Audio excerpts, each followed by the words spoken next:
तो ये जो वीडियो होने वाली है ये होने वाली है ज्योग्राफी के ऊपर। भारत और विश्व दोनों के भूगोल को देखेंगे। तो आइए बिना समय गंवाए शुरू करते हैं इसे। भारत का जो विस्तार है वो किसके किसके बीच है, 39वीं बीपीएससी में पूछा गया था। तो ये सारे ही ऑप्शन गलत है, उपयुक्त में से कोई नहीं इसका सही ऑप्शन होगा। भारत का जो विस्तार है वो 8 डिग्री 4 मिनट उत्तर से 37 डिग्री 6 मिनट उत्तरी अक्षांश और 68 डिग्री 7 मिनट पूरब से 97 डिग्री 25 मिनट पूर्वी देशांतर तक विस्तृत है। भारत का मानक समय और ग्रीनविच के बीच जो अंतर पाया जाता है वो 5.5 घंटे का है। भारत और चीन के बीच की सीमा रेखा मैकमोहन रेखा कहलाती है। भारत में भू आकारों की संरचना के संबंध में एक कथन जो सही है वो है कि संरचनात्मक दृष्टि से मेघालय पठार दक्कन पठार का ही विस्तारित भाग है। कश्मीर घाटी की रचना एक समभिनीति में हुई और गंगा मैदान की रचना एक अग्रगर्त है। गंगा के मैदान को एक जियो सिंक्लाइन के रूप में वर्णित किया जाता है। हिमालय का जो पर्वत प्रदेश है ये शिवालिक है। शिवालिक श्रेणी का निर्माण हुआ है सेनोजोइक युग में। अटल सुरंग रोहतांग और हिमाचल प्रदेश की जो लंबाई है वो 9.02 किलोमीटर है। हिमालय पर्वत श्रेणियों में से किस पर्वत श्रेणी को अटल टनल पार करती है? तो ये पूर्वी पीर पंजाल है जिनको पार करती है। 66वीं बीपीएससी में पूछा गया था यह। नीलगिरी पहाड़ी पर पूर्वी घाट पश्चिमी घाट से मिलता है। यही क्वेश्चन रिपीटेड हुए हैं। भारतीय समुद्र शास्त्रियों ने अरब सागर के तल में बंबई से पश्चिम दक्षिण पश्चिम में लगभग 455 किलोमीटर दूर एक नए 1505 मीटर ऊंचे पर्वत की खोज की है और इसका नाम रखा गया है रमन सागर। कानन देवन नीलगिरी दार्जिलिंग गिरनार में चाय बागान नहीं है। भारत की सबसे ऊंची पर्वतीय चोटी गॉडविन ऑस्टिन है। वह दर्रा जो सबसे अधिक ऊंचाई पर स्थित है वो नाथुला है। हिमालय में हिम रेखा किसके बीच होती है? तो जो हिमालय में हिम रेखा 4300 से 6000 मीटर पूरब में होती है। भारत के अतिरिक्त प्रायद्वीपीय पर्वत कहाँ निर्मित हुए हैं? तो सेनोजोइक महाकल्प में। छोटानागपुर का जो पठार है वो एक अग्र गंभीर पठार है। दंडकारण्य का जो क्षेत्र है ये किस राज्य में स्थित है? तो इसका जो विस्तार है वो उड़ीसा छत्तीसगढ़ तेलंगाना महाराष्ट्र और आंध्र प्रदेश में है और ये मेघालय पठार का अंश नहीं है। भुवन पहाड़ी, ये याद रखिएगा, भुवन पहाड़ी जो है वो मेघालय पठार का अंश नहीं है। लक्षद्वीप टापू जो है वो दक्षिण पश्चिम भारत में है। एक प्रश्न आता है कि लक्षद्वीप में द्वीपों की संख्या कितनी है? तो ये 36 है। द्वीपों का समूह लक्षद्वीप जो है वो प्रवाल उत्पत्ति का है। किस क्षेत्र में प्रवाल भीति नहीं पाई जाती है? तो एक कैम्बे की खाड़ी है।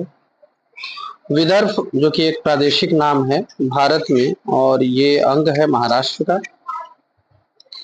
पाट अंचल का जो संबंध है वो झारखंड से है। झुमरी तलैया किस राज्य में स्थित है? तो ये झारखंड पर है और ये रेडियो पर गीत की फरमाइश के लिए प्रसिद्ध है। क्षेत्रफल के अनुसार से राज्यों का सही अवरोही क्रम क्या होगा? तो सबसे मध्य प्रदेश है, उत्तर प्रदेश है, आंध्र प्रदेश और फिर बिहार। ये 40वीं बीपीएससी के समय पूछा गया था। क्षेत्रफल के क्रम में भारत के जो 3 बड़े राज्य है उस समय के अनुसार से अभी थोड़ा तो चेंज हुआ है लेकिन फिर भी अभी भी जो बिहार का स्थान है वो 12वां है। और आपको जनसंख्या की दृष्टि से तीसरे पे आते हैं हम लोग। असम कुल मिलाकर कितने राज्यों केंद्र शासित प्रदेशों से घिरा हुआ है? तो 7। गुजरात की राजधानी गांधीनगर है।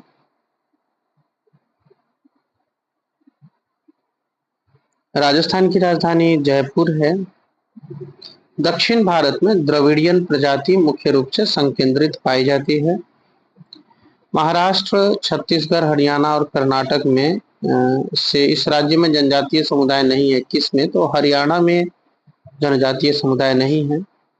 बोडो जो होते हैं वो गारो पहाड़ी के निवासी हैं और गारो जनजाति है कहाँ से? तो ये असम की है। इसके अलावा गारो जनजाति मिजोरम और मेघालय में भी पाई जाती है। भील जाति की बात की जाए तो भील जाति कहाँ पाई जाती है, तो ये महाराष्ट्र में पाई जाती है। भरमौर जनजाति क्षेत्र किस प्रांत में है, तो हिमाचल प्रदेश में है। गंगा की जो जलोढ़ मिट्टी की गहराई है वो भूमि सतह के नीचे लगभग 6000 मीटर तक होती है। देवप्रयाग में अलकनंदा एवं भागीरथी का मिलन होता है और यहाँ से गंगा नदी बनती है। भारत की सबसे बड़ी प्रवाह नदी गंगा है। गंगा नदी घाटी का कौन सी उपनदी है, कौन सा भाग उपनदी है, तो बराकर और उत्तरी कोयल गंगा नदी घाटी की उपनदियां हैं। फतुहा के पास गंगा में मिलती है पुनपुन नदी। ब्रह्मपुत्र नदी को यरलुंग जंगबो के नाम से भी जाना जाता है। तिब्बत में जो मानसरोवर झील है, यहाँ से किस नदी का स्रोत निकलता है, तो ये ब्रह्मपुत्र, सतलज और सिंधु सभी नदी के पानी का स्रोत है तिब्बत का मानसरोवर झील। मानस नदी किसकी उपनदी है, तो यह ब्रह्मपुत्र की है। कौन सी नदी रिफ्ट घाटी अथवा भ्रंश द्रोणी से होकर बहती है, तो नर्मदा है। सोन, नर्मदा तथा महानदी कहाँ निकलती है, कहाँ से निकलती है, तो अमरकंटक से। पश्चिम की ओर प्रवाहित होने वाली नदियां है नर्मदा और ताप्ती। कावेरी नदी कर्नाटक, केरल और तमिलनाडु से होकर गुजरती है। भारत में चंद्र और भागा नदी लाहौल क्षेत्र में बहती है। गंगा, ब्रह्मपुत्र, गोदावरी, महानदी, कृष्णा, कावेरी ये प्रमुख नदियां हैं जो बंगाल की खाड़ी में गिरती है। दामोदर, कोयल और सुवर्ण रेखा नदी ये निकलती है छोटा नागपुर पठार से। दामोदर नदी छोटा नागपुर पठार से। कौन सी भूमि बंधित नदी है, तो लूनी नदी जो है वो भूमि बंधित है।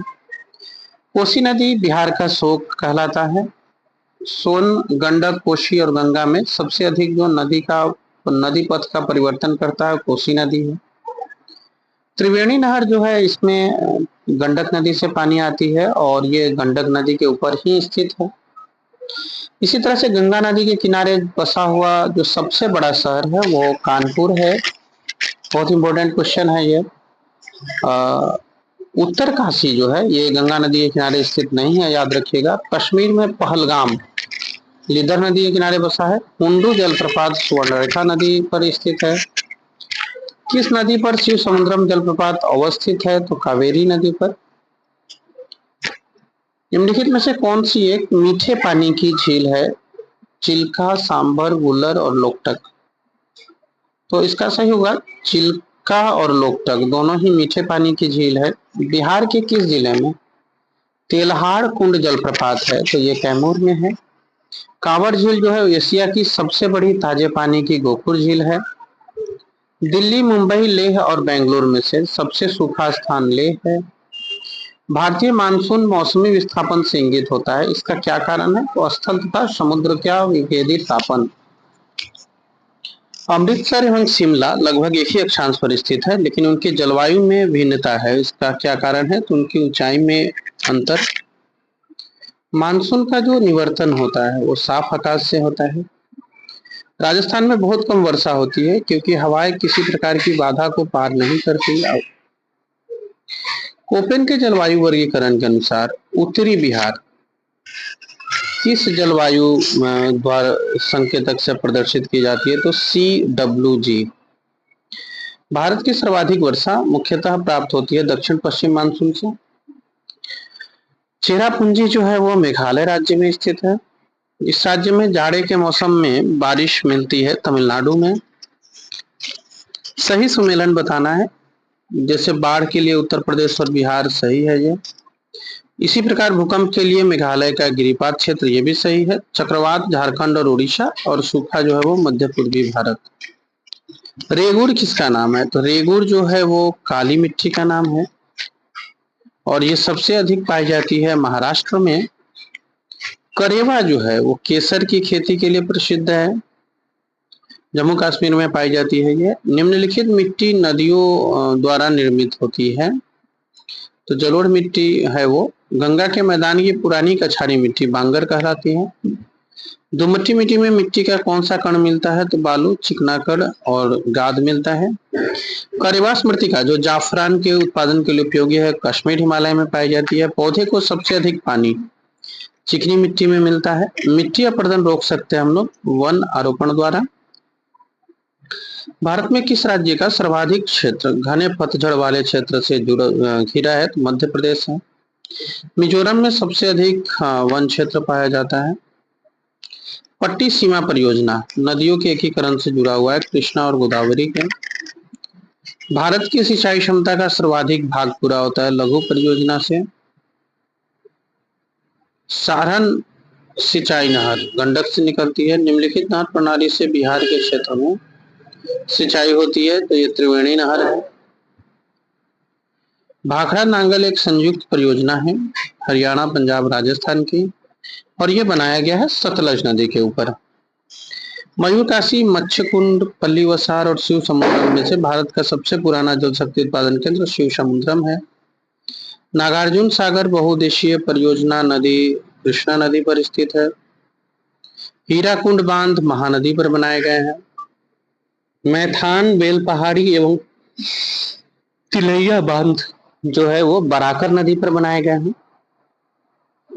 प्रधानमंत्री नरेंद्र मोदी ने हाल ही में मंडल बांध परियोजना की नींव किस नदी पर रखी है? तो ये उत्तरी कोयल नदी होगा।